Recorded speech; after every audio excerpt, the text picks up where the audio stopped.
Hey there, Algebra 1. Thanks for tuning in for another episode of Math with Mullins. Today, we're looking at our first lesson, 1.1 numerical expressions. So how do we write those in numerical expressions for verbal expressions, and then how to evaluate them as well. We are going to get started with just understanding what a numerical expression is. That's a mathematical phrase that contains only numbers and mathematical operations. So for example, 6 plus 2 divided by 1 can be a numerical expression because there are numbers and math operations. You can have multiple different ways of showing multiplication here. We have the dot in the center. We have parentheses surrounding just one number. So this would be 2 times 3. Or both numbers can have parentheses. Things to consider when we're talking about our notes today. Verbal phrases representing addition, we're going to see a word called sum. For subtraction, we're going to see difference, and if we see any more, we'll get that added in here. Multiplication is going to be the product, and then division, we will talk about the quotient. Okay? Other ways we might see it would be just the standard way of like plus or minus or multiply or divide, but these might be some words that can be a little bit tricky if you're not familiar with them yet. So what we're going to do is start by translating verbal expressions into numerical ones. So translating 1 plus 8 divided by 3, that one would be very simple. We would just write down 1 plus 8 divided by 3. Okay, so maybe you can pause the video here and try this next one. 7 times 15 minus 2 times 9. Again, this one's very basic, so you're just breaking it down one word at a time. 7 times 15, you can even do 7.15 minus 2, and then times 9. Remember, you can also show multiplication by just putting that number in parentheses. So any type of way there, as long as each number is in its own parentheses. So maybe even like this, 7 times 15 minus 2 times 9.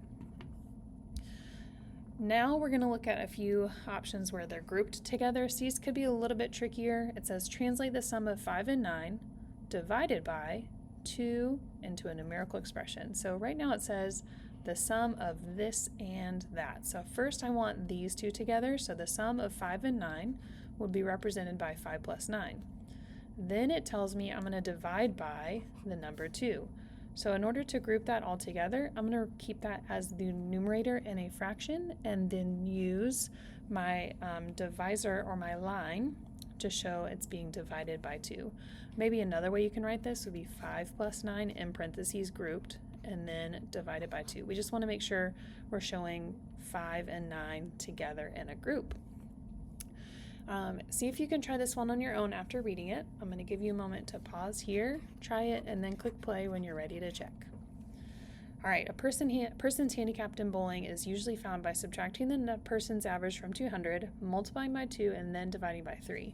So if Marley's bowling average is 170, how can we find her handicap in bowling? So we're going to take, first we're going to subtract 170 from 200. And because we want that to be subtracted first, we're going to group it together with some parentheses. Next, we'll take that and multiply it by 2. Here's where you can have multiply by 2 on the back end or on the front end. I wrote it here on the front, but it could also look like this, 200 minus 170 in parentheses, and then 2 would just be in parentheses in the back if you decided to put it in the back. And then dividing all that by 3, so we'll take a line to show division, and then 3 all by itself on the bottom. So either this one or that one. This one's a multiple choice question, just checking to make sure you understand converting verbal expressions to numericals. To convert a temperature in degrees Celsius to Fahrenheit, multiply the temperature in degrees by 9, divide by 5, and then add 32. We want to write a numerical expression to convert 37 degrees Celsius to Fahrenheit. I already know that I want to add 32 at the very end, so I know that can't be C, and I know it cannot be B. The next thing I want to look for is taking that 37 and multiplying it by 9 and then dividing by 5. That's going to give me option A. The other one just has the 5 and 9 switched around, so we couldn't use letter D. The last part of our notes today is going to be order of operations. So order of operations can be remembered by the phrase PEMDAS. So step 1 would be parentheses or inside grouping symbols. Step 2 is all powers. These are going to be your exponents. multiply and divide from left to right. That'll be your step 3, and then step 4 would be adding and subtracting from left to right.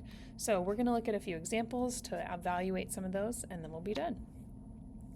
So example 4 starts off with evaluating expressions, just making sure we're okay with exponents. 2 to the 4th power does not mean 2 times 4, but it means 2 times itself 4 times.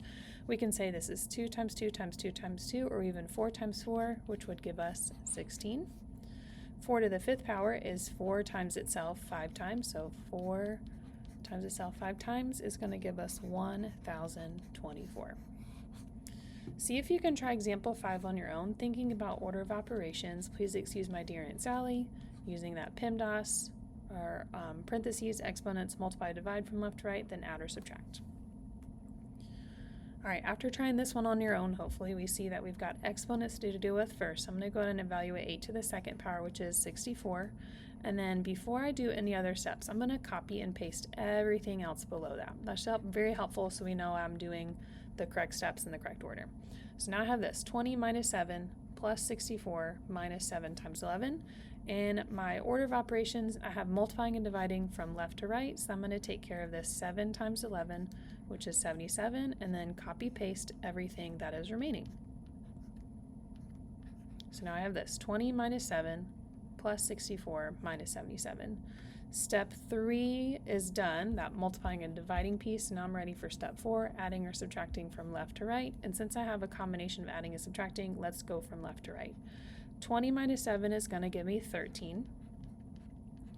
Then I'll take 13 plus 64, that is, going up here, 77. And then minus 77 from that, I'm going to get 0 as my final answer. Last few examples are writing and evaluating a numerical expression. It says Melly is playing a bowling game at an arcade. She rolls 2 balls into the 30-point hole. So I'm going to go ahead and start grouping those together. 2 times 30, 4 balls into the 20-point hole, and then 3 balls into the 50-point hole. This is my written expression first. Now I'm ready to evaluate it. So 2 times 30 is going to give me 60 points. 4 times 20 would give me 80 points, and 3 times 50 would give me 150 points. And since this is all adding, it doesn't really matter what order I do with that, but I should get 140 plus 150, or 290 points. Example 7, let's see if you can take the time here to pause and try these on your own, and when you're ready to check, go ahead and click play. So I'm looking at my order of operations, grouping first in letter A. I see parentheses at the top and the bottom, so I'm going to start with the top. That'll give me 9 squared, and on the bottom I'll get 3 times 3. Next I'm going to move on to exponents. 81 is my 9 squared, and then I'm also going to take care of my multiplication on the bottom.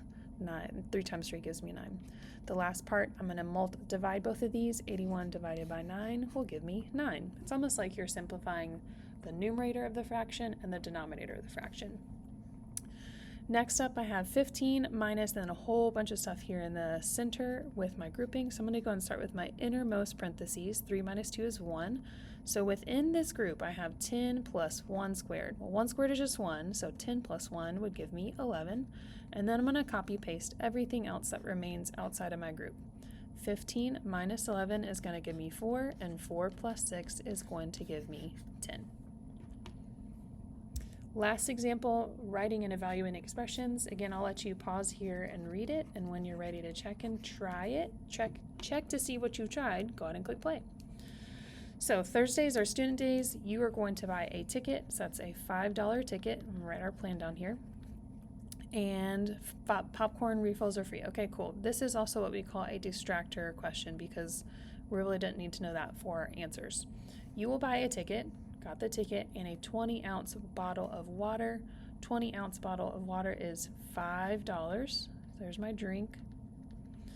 And you will split the cost of a large tub of popcorn and large candy with friends. So splitting just means cutting it in half. So a large popcorn is $7.50, and I'm also going to split that candy with my friend too, so that's $3.50. Together those are going to make $11, but I'm taking half of that $11 and sharing the cost with my friend. So as we evaluate this, I'm going to have 10 plus 5.50, which gives me a grand total of movie pricing at $15.50. So I hope that helps you kind of get through that first lesson. Thanks so much for tuning in, and we'll catch you next time. Have a great day.